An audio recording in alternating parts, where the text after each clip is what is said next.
Welcome on this lecture, and today we will discuss the suppositories, okay, which is the part of drug dosage form. तो हम discuss करने वाले हैं suppositories के बारे में, और ये आपके ड्रग डोजेस फॉर्म का एक टाइप्स है, ठीक है।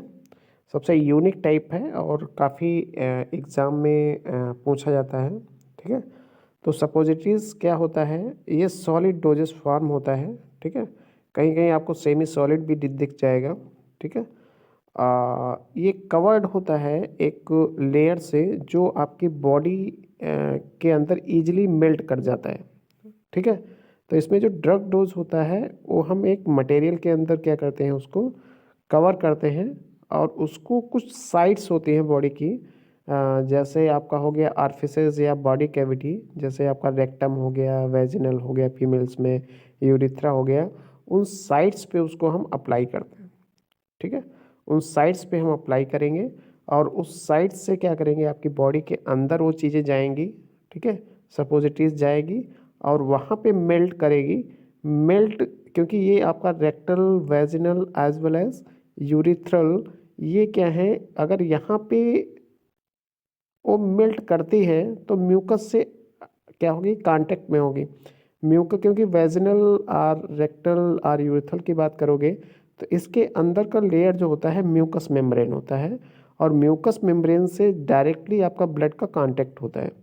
तो ये सपोजिटरी जब आप वहाँ पे देते हो तो क्या होता है कि वहाँ पे ये मेल्ट करती है म्यूकस मेम्ब्रेन पे, कांटेक्ट में आने के बाद सीधे एब्जॉर्ब होंगी, और एब्जॉर्ब होने के बाद क्या होगी, वो ब्लड में पहुँच जाएंगी और अपना जो भी उनको लोकलाइज्ड या सिस्टमैटिक इफेक्ट है वो वहाँ पे दिखाएंगी, ठीक है। तो ये है, ठीक है। द तो इनका आपने जो मेन करेक्टर है ये आपने देख लिया, ठीक है। अब हम बात करते हैं एडवांटेज का। तो जब भी हम एडवांटेज की बात करते हैं, क्योंकि आप दे रहे हो ये कौन कौन से साइट्स हैं, रेक्टल, वेजिनल, यूरिथ्रल, ठीक है। तो आपका जो फर्स्ट पास इफेक्ट है, जो जैसे आपने टेबलेट देते हो माउथ के ज़रिए, तो यहाँ से ना देके हमने क्या किया, जो आपके साइट्स हैं रेक्टल, वेजिनल, यूरिथ्रल, वहाँ पे देते हो, तो ये चीज़ें आपका जो फर्स्ट पार्ट मेटाबॉलिज्म है, जैसे टेबलेट आपका जाती है तो वो पाथ क्या हो जाता है, यहाँ पे अवॉइड हो जाता है, ठीक है, क्योंकि हम उस पाथ से ड्रग को दे ही नहीं रहे होते हैं, ठीक है। दूसरा एडवांटेज है कि ये बॉडी टेम्परेचर पे मेल्ट कर जाता है, ठीक है। दोनों इफेक्ट दिखाता है, या तो लोकल इफेक्ट दिखाएगा या सिस्टमैटिक एक्शन दिखाएगा, ठीक है। आइदर जहाँ पे आपको प्रॉब्लम हो रही है वहीं पे इंसर्ट करो, या आप पर्टिकुलर जहाँ पे भी रिसेप्टर बॉडी के अंदर हैं वहाँ पे उसका इफेक्ट शो होगा, ठीक है। अनकॉन्शियस पेशेंट को दी जाती है, क्योंकि जब नॉर्मल क्या होता है, पेशेंट जब वो अनकॉन्शियस मतलब क्या है, डेंजरस सिचुएशन में या अनकॉन्शियस कोमा में चला जाता है, तब ये डॉक्टर लोग क्या करते हैं, उनके पास कोई और सोल्यूशन नहीं होता है, ठीक है। तो वहाँ पे एक सपोजिटरीज ऐसा है जो ये काम कर सकता है, ठीक है। Easy to use the paediatric and geriatric patients, ठीक है। तो दोनों में यूज होता है, useful to produce local effect को भी प्रोड्यूस करता है, यूजफुल और suitable for drug destroyed by the portal circulation. Portal circulation मतलब क्या है, जो आपका माउथ से आप टेबलेट वगैरह देते हो वो पोर्टल सर्कुलेशन से पास होके जाती हैं। तो यहाँ पे क्योंकि आप कौन कौन से साइड यूज़ कर रहे हो, रेक्टल, वेजिनल और यूरिथ्रल, तो वो साइड यहाँ पे अवॉइड हो रही है, ठीक है। फिर क्या है डिसएडवांटेज, तो डिसएडवांटेज की बात करेंगे तो manufacturing process is more difficult, इनको बनाने का सपोजिटरीज जो बनाने का मेथड काफ़ी टफ होता है, ठीक है। दूसरा drug which cause mucus irritation can not suitable और not be given to the patient, क्योंकि रेक्टल, यूरिथ्रल और वेजिनल साइट्स जो हैं, इनका जो लेयर बना होता है ये म्यूकस मेम्ब्रेन से बना होता है।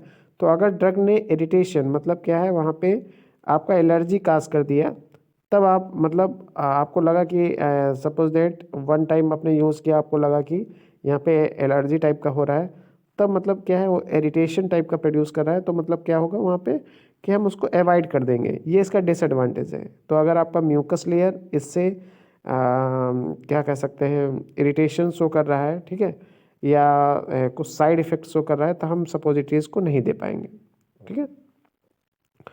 फिर है स्टोरेज प्रॉब्लम, ठीक है। स्टोरेज प्रॉब्लम मतलब इसको हम स्टोर करते हैं एक नॉर्मल टेम्परेचर पे 10 to 20 डिग्री सेल्सियस पे, ठीक है। तो स्टोरेज प्रॉब्लम भी इसका है।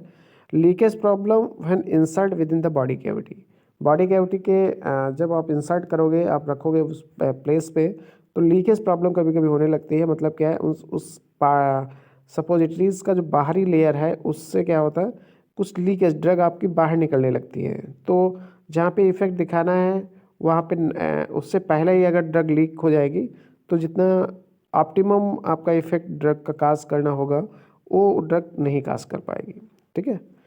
फिर है आपका टाइप्स ऑफ सपोजिटरीज की बात करते हैं, तो रेक्टल होता है, urethral suppositories, vaginal suppositories, nasal and ear cones, ठीक है। तो रेक्टल सपोजिटरीज की जब भी बात करेंगे तो रेक्टल मतलब क्या है, आपको पता है कि कहाँ पे रखी जाती है, रेक्टल पार्ट पे रखी जाएंगी। चिल्ड्रेन का 1 ग्राम होता है और एडल्ट का 2 ग्राम यूज होता है। For rectal torpedo shaped suppositories use, इनका जो शेप होता है ये होता है आपका टार्पिडो शेप, ठीक है। दूसरा है यूरिथ्रल सपोजिटरीज, तो वेट इनका है 2 gram and 60 to 75 mm long in females, ठीक है। तो वेट इनका 2 ग्राम है और इनका जो फीमेल्स में यूज होती हैं, इनका जो लेंथ है 60 to 75 mm है, ठीक है। For mails 4 gram and and 100 to 150 mm long, इनका जो लेंथ है कितना है 100 to 150 लॉन्ग, ठीक है। पेंसिल शेप्ड होती है, इनका जो शेप होता है पेंसिल शेप्ड होता है। वाइजिनल सपोजिटरीज की बात करोगे तो ये ओवी फॉर्म होती हैं, ठीक है, गोल टाइप के होते हैं। यूज फॉर फीमेल वाइजिनल में यूज होती है। कुछ नासल एंड एयर कोन्स होती हैं applied in knows and year, जो किस पार्ट में यूज होती हैं, आपका नासल और ईयर पार्ट में, ठीक है। तो ये आपका सपोजिटरीज का काफ़ी इंपॉर्टेंट है, आप अपने को ठीक है। तो अगर नोट्स बना रहे हो तो इधर आप स्क्रीनशॉट ले सकते हो या फिर नोट डाउन कर सकते हो, ठीक है। So thanks for watching this video.